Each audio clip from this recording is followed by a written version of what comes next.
'n man kry eendag 'n vreeslike borspyn en hy besluit om na die dokter se spreekkamer toe te gaan. Hy gaan in, hy sit en wag, en net daardie rustigheid van die wag, die reuk van die spreekkamer, die kleur van die groen mure, al hierdie dinge het gemaak dat die borspyn baie vinnig weggegaan het. En hy staan op en hy gaan huis toe. En wat gebeur? Die volgende keer toe hy 'n borspyn kry, toe gaan hy weer spreekkamer toe. Rukkie gesit, gaan huis toe. En dit het hy toe nou gereeld gedoen. Slim man, goeie medisyne, hy is gesond, want hy kom gereeld by die spreekkamer. Nee. Dit help nie, hy kom by die spreekkamer nie. As hy by die spreekkamer kom, dan voel hy beter, maar sy probleem is nie aangespreek nie. Dis 'n probleem wat by die kerk voorkom. Dis 'n ding wat my, ek gaan nou maar weer die woord irriteer gebruik, maar dis dieper as irriteer. Mense wat dink om by die kerk te kom, is genoeg. Mense wat by die kerk inkom, maar nie ingaan tot by die Here nie. Mense vir wie godsdiens genoeg is. Mense vir wie die rituele voldoende is. Jeremia het 'n ontsettende probleem daarmee gehad. Die mense het gesê, die tempel van die Here, alles is reg. Maar Jeremia het gesê, julle is in vir 'n groot verrassing. Kom ons lees saam uit Jeremia 7. Ons gaan van vers 1 tot 11 saam lees. Die woord wat van die Here tot Jeremia gekom het, gaan staan by die poort van die huis van die Here. Roep hierdie woorde daaruit en sê, hoor die woord van die Here, die hele Juda, wat by hierdie poorte ingaan om voor die Here in aanbidding te buig. So sê die Here, heerser oor alle magte, die God van Israel. Laat julle doen en late goed wees, sodat ek julle in hierdie plek kan laat bly. Moenie julle vertroue stel op bedrieglike woorde deur te sê, die tempel van die Here, die tempel van die Here, die tempel van die Here is dit nie.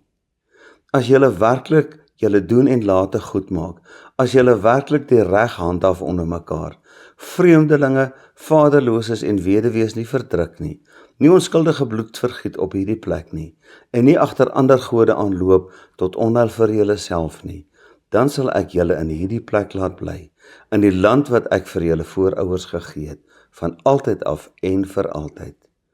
Kyk, julle bly julle vertroue stel op bedrieglike woorde wat julle niks baat nie. Sal julle steel, moord pleeg, egbreek pleeg, vals sweer, vir Baal-offers bring, agter ander gode aanloop vir wie julle nie ken nie, en dan inkom en in my teenwoordigheid kom staan in hierdie huis, waaroor my naam uitgeroep is, en dan nog sê ons is gered, sodat julle met hierdie afstootlike dinge kan voortgaan. Het hierdie huis waaroor my naam uitgeroep is, 'n grot van struikrowers geword in julle oë. Ook ek, kyk, ek het dit gesien, is die uitspraak van die Here. Die wonderlike van die Bybel en dan spesifieke gedeeltes soos hierdie, is dat as 'n mens dit verstaan en jy verstaan die konteks van hierdie gedeelte, die agtergrond, dan voel dit asof die Here direk met ons vandag praat. Dit gaan oor Juda, Jerusalem en die tempel. Hulle het geleef in politieke onstuimige tye. Tussen Babylonië en Assirië was 'n oorlog, Egipte hier in die suide. Hierdie ou klein landjie was uitgelewer aan die wil van magtige wêreldmoondhede. En nou wat doen ons? Waarin lê ons sekuriteit? Hulle sekuriteit het gelê in godsdiens. Nie in God nie, maar in godsdiens. Maar hulle het gesê, God is dalk nie heeltemal genoeg nie. Kom ek probeer my bes om vir my soveel geld as moontlik bymekaar te maak. In die proses, ja, dis moeilike tye so, ek knyp my oë toe en ek is nie eerlik rondom baie dinge nie. Daar's mense wat behoeftig is, weet jy, ek kan nie almal help nie, so ek trap maar op hulle. Ek moet ook lewe, so as ek nie tevrede is met my huwelikslewe nie, dan pleeg ek my egbreek. Weet julle, ons leef in moeilike tye, ek moet op 'n manier net oorleef. Maar gelukkig het ons die tempel en ons weet, God is aan ons kant.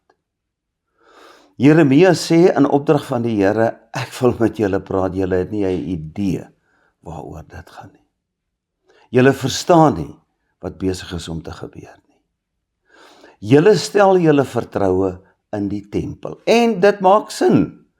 Dis die Here se tempel, so die Here sal mos sorg dat sy tempel, sy huis bly staan. As ons lees hier in Jeremia, dan sê die Here, gaan kyk 'n bietjie om julle rond. Gaan kyk 'n bietjie wat het gebeur in Silo. Silo was voor Jerusalem, die plek waar die tempel was, die plek waar die ark was. Wat het van Silo geword? Hy is vernietig. Daar's niks meer oor nie. Julle sien, die Here is nie verleë oor 'n gebou nie. Die Here is nie verleë oor ons diens aan hom nie.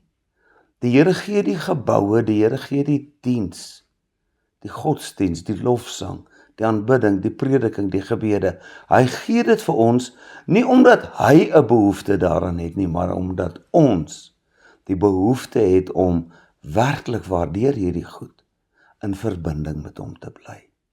So dit gaan nie om die tempel as gebou nie. Dit gaan nie om die offers as offers nie. Dit gaan oor God en God se teenwoordigheid. Ja, hy het vir hulle gebou gegee sodat as ons hier by mekaar kom, is ons in die huis van die Here in sy teenwoordigheid. Hy het vir hulle die offers gegee sodat hulle nie net in hulle gedagtes moet sê, ja, my saak met die Here is reg nie. Ek bring daardie offer, as ek daardie vleis eet, as ek die rook reuk, die braaivleis geur kry, dan verstaan ek dat God lief is vir my. Maar dit gaan nie om die rituele nie. Dit gaan nie om die godsdiens nie. Dit gaan om God. Wat gebeur? Hierdie mense, as hulle na die tempel toe kom, is hulle baie vroom, baie heilig, maar as hulle by die tempel uitgaan, besef hulle, of dink hulle besef, ek moet nou vir myself sorg. Julle sien, daar's 'n groot probleem, omdat hulle by die tempel nie konneksie maak met God nie, hulle het nie 'n verbinding met God nie. Dink hulle God is in die tempel, hulle dink God is in die godsdiens, en as ek uitgaan, is ek op myself aangewese, moet ek vir myself sorg. Wat is die doel van, ek wil amper nie die woord godsdiens gebruik nie, maar ja, wat is die doel van godsdiens? Wat is die doel van die liedere wat ons sing, die gebede, Bybel lees, kerk toe gaan, bazaar hou, al hierdie goed? Al hierdie dinge is daar om my 'n belewenis te gee van God se teenwoordigheid. Waar is God? God is by my, God is in my, God is oral. Maar as die ekonomie druk, as ek nie weet of ek einde van die maand my salaris gaan kry nie, as ek sien my pensioen elke jaar word dit minder in vergelyking met die inflasie, dan kom bekommernis op daardie vlak waar ek sê, ek sal nou moet 'n plan maak. En nou sien ek 'n geleentheid. Ek sien 'n gap wat ek kan vat. Dit is nie heeltemal eerlik nie. Maar weet jy, 'n mens moet vir jouself sorg. En dis waar die probleem inkom. Nee, jy moenie vir jouself sorg nie. God gaan vir jou sorg. God sorg nie vir jou in die sin van, jy sit agteroor en God laat die manna reën in jou skoot nie. Nee, jy moet hard werk. En jy gaan partykeer deur diep waters, jy gaan deur vloede gaan, jy gaan deur vure gaan. Maar God is by jou, hy help vir jou.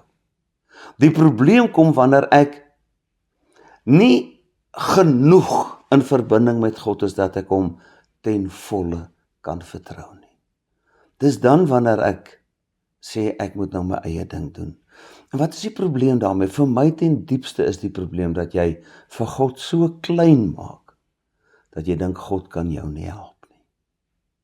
Jy maak letterlik van God 'n afgod. God is die Almagtige.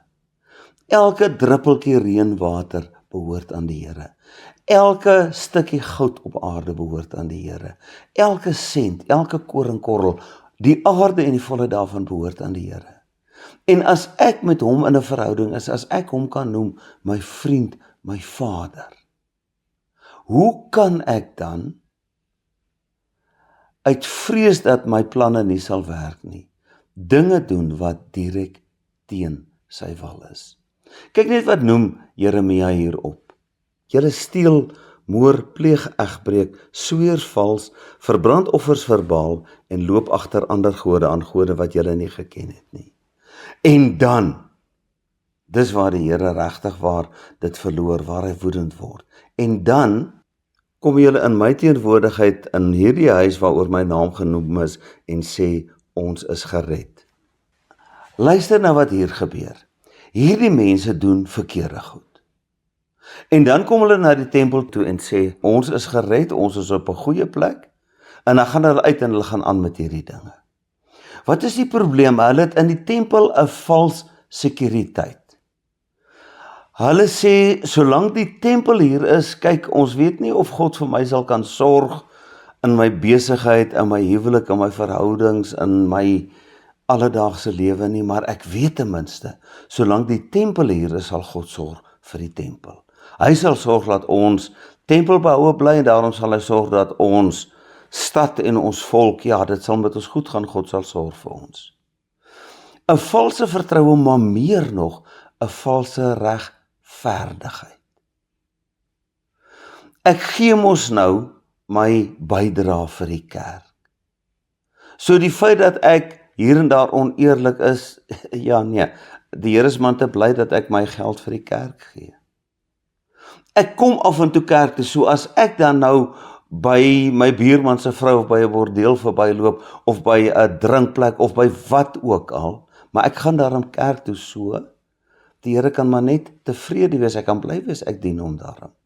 Ek lieg en bedrieg, ek sweer vals, maar ek bid daarom gereeld, en ek lees my Bybel, en ek sing in die kerk, al hou ek nie van die liedjies nie, so die Here kan tevrede wees. Nee, die Here het niks van hierdie goed nodig nie, die Here het absoluut niks van ons nodig nie. Die Here gee vir ons die voorreg om na die tempel of na die kerk toe te kan gaan. Die Here gee vir ons die voorreg om offers aan hom te kan bring. Die Here gee vir ons die voorreg om te kan Bybel lees, bid, saam sing, al hierdie dinge te doen.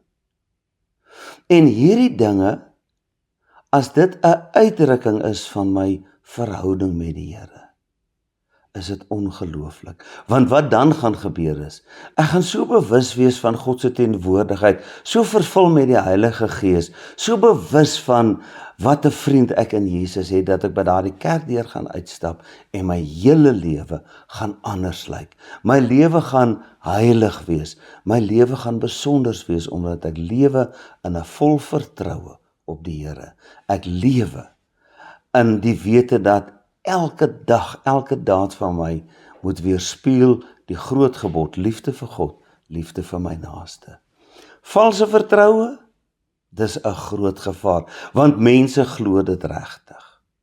Hier waar ons kerk hou, die Here gaan ons nou nie sorg dat hierdie kerk 'n stoor word vir koring of milies of 'n plek waar bokke en beeste kan slaap nie. Sê wie? Daardie kerk, hoe kosbaar dit vir ons is, dis geboue. En dis geboue wat die Here vir ons gee, sodat ons hom kan dien en aanbid, sodat ons daar ons verhouding met hom kan uitleef. En as dit nie gebeur nie, dan kan die Here daai gebou gebruik vir iets anders. Daar's 'n ongelooflike hartseer ding wat 'n mens sien, as jy hier in Pretoria in die stad so 'n bietjie na die weste kant toe ry. Daar is 'n kerk, daar is 'n kerkgebou, wat in 1941 gebou is, ontwerp deur die beroemde Gerard Moerdijk, wat ook die Voortrekker Monument ontwerp het. Neo-Byzantynse styl, dit was 'n wonderlike plek van aanbidding, en wat het gebeur? Mense het nie verkeerd opgetree nie, maar mense het weggetrek, dit het deel van die stad geword, industrieel, en die kerk kon later net nie meer bestaan as kerk nie. En as jy nou daar verby ry, dan sien jy, dis 'n gebou, maar dis nie meer 'n kerk waarin die drie-enige God aanbid word nie. Daardie is 'n bewys dat God is nie vasgevang of verbind tot geboue nie. Die een plek waar toe God hom verbind, is die hart van die mens. En as God in my hart is en ek leef in 'n verhouding met hom, kan niks en niemand daardie verhouding breek nie. Die keisers van Rome, keiser Nero het dit probeer, maar hoe meer Christene hy voor die leeu's gegooi het of aan die brand gesteek het, nadat hy hulle met teer gesmeer het, hoe sterker het almal se geloof geword, want hulle het geweet, ek het die ewige lewe as ek in 'n verhouding met Jesus is. Die aardse goed, ons is lief om te praat van aardse goed, dis goed wat die Here vir my gee. En ek moet dit oppas, ek moet dit waardeer. Ek moet woeker daarmee, maar nie ten koste van ander nie. Ek moet dit gebruik om die vaderloses, die weduwees, die wese, mense wat nie het nie, om hulle te help. Dis wonderlik as die Here vir my die middele gee om goed te kan lewe en goed te kan doen. En as ek dit doen, uit dankbaarheid vir die Here, dan kan ek myself, kan ek die woord regverdig gebruik? Ek dink dan kan ek daar kom en sê, Here, ek weet ek is 'n swak en sondige mens, maar sover U vir my bewus maak van U wil en van behoeftes, doen ek wat U wil hê. So, ek regverdig nie myself nie, God verklaar my regverdig op grond van Jesus se offer aan die kruis, en ek leef as geregverdigde, en ek doen die regte ding. Sekuriteit, veiligheid? Ja, verseker. Hoogstens kan mense my seer of doodmaak, maar hulle kan nie my siel, as ek nou die woorde kan gebruik, op die ashoop of in die hel laat beland nie. Ek is veilig in die Here. En rondom aardse goed, natuurlik. As ek in 'n verhouding met die Here is, en ek is afhanklik van hierdie oes, gaan ek op my knie en ek bid en ek pleit en ek sê, Here, ek het dit so nodig, my vertroue stel ek aan U. Ek het hard gewerk, maar Here, ek vertrou dat U my sal help. Sekuriteit, die ekonomie en die politiek, Here, die wêreld is so deur mekaar. Asseblief, as dit van ons afhang en as dit van Amerika, Irak en Rusland en Midde-Ooste afhang, is daar nie hoop vir die wêreld nie, maar ons hoop is op U gevestig.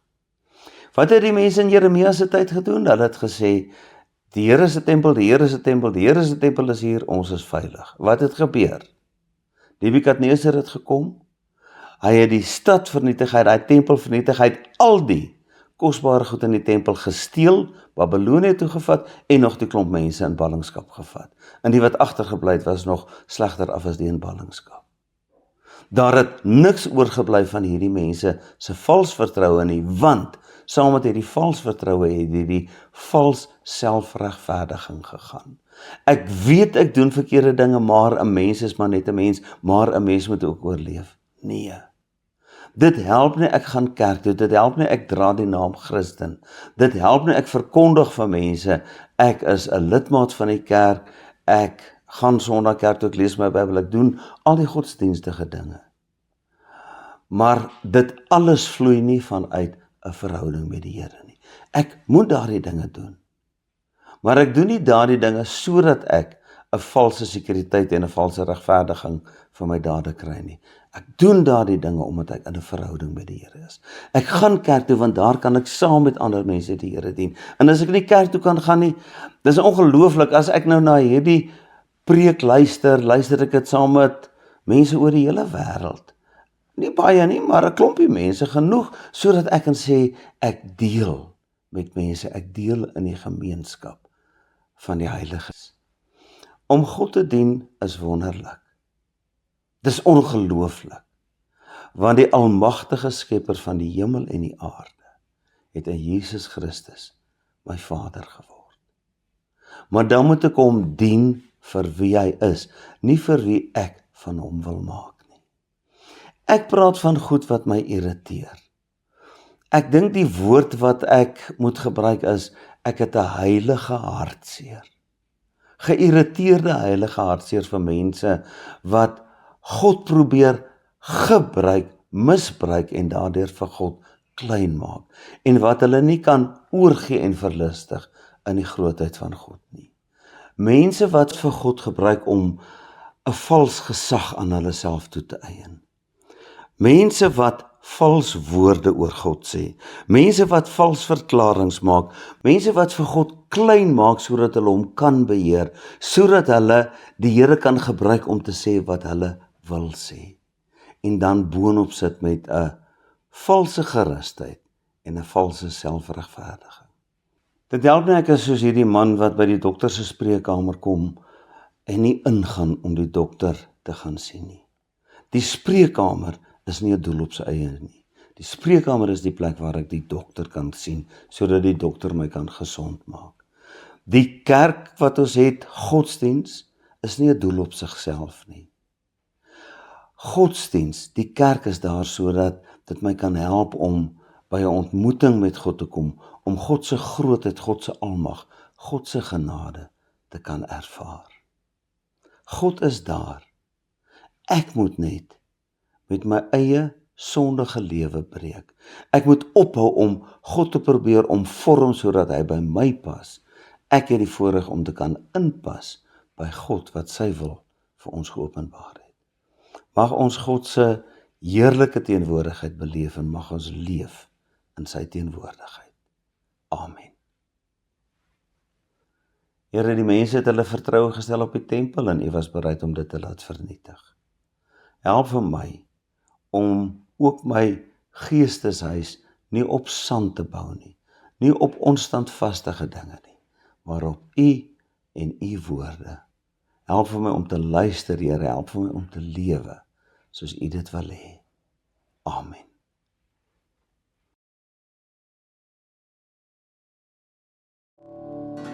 My vriend is Jesus, hy is getrou, hy sal my vashou, as die koue nagte om my val.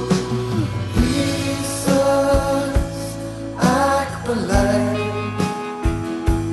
dat my lewe maak nie sin omdat U by my bly. Jesus,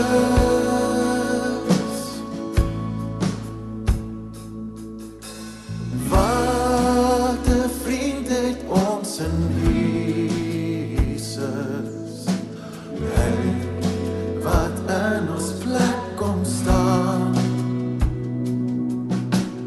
Wat 'n voorreg om gedurig tot God se troon deur hom te gaan. Hoe verbeur ons tog die vrede? Ag, hoe dikwels lei ons hart, net omdat ons nie ons nodig stort in Gods Vaderhand.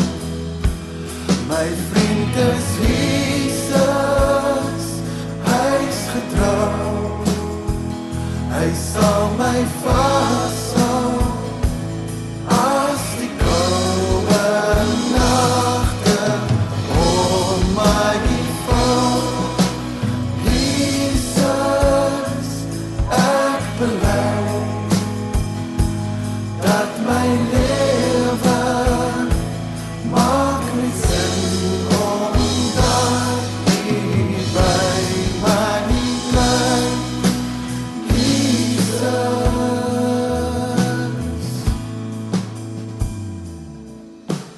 as versoeking en beproewing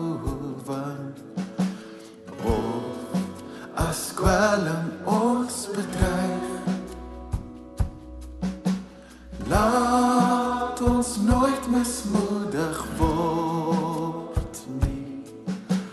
Laat ons bedes opwaarts styg. Nêrens is 'n vriend getrouwer as hy wat ons nodig weet. Jesus voel met al ons swakheid en wil deel in al ons leed.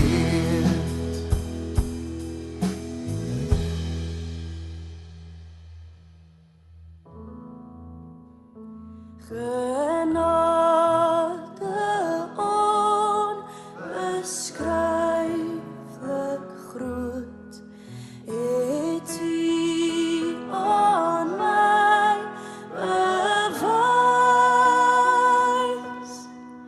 Verlore seun, 'n weglopend, weer in die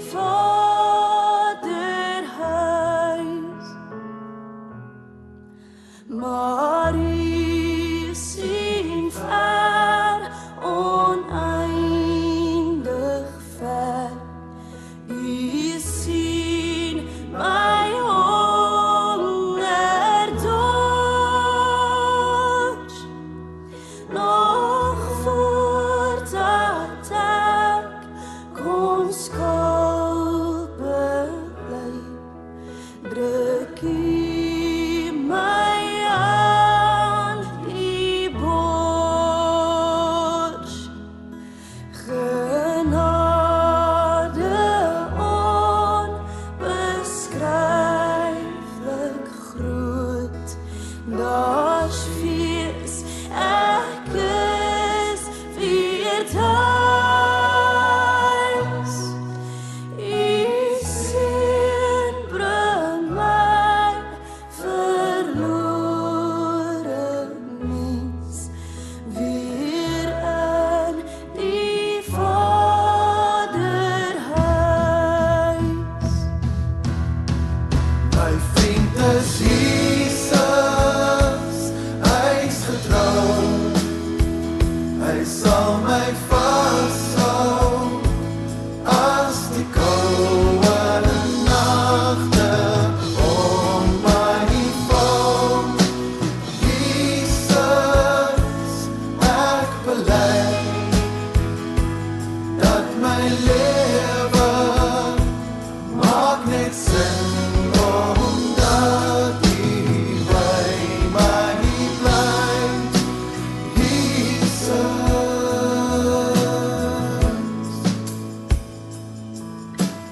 Is ons swak gedruk deur laste, onder kommer neergebuig, diepe heiland onze toevlug, o, bevry ons weer van druk. Die genade van ons Here Jesus Christus, die liefde van God die Vader en die gemeenskap met die Heilige Gees is en bly by elkeen van ons. Amen.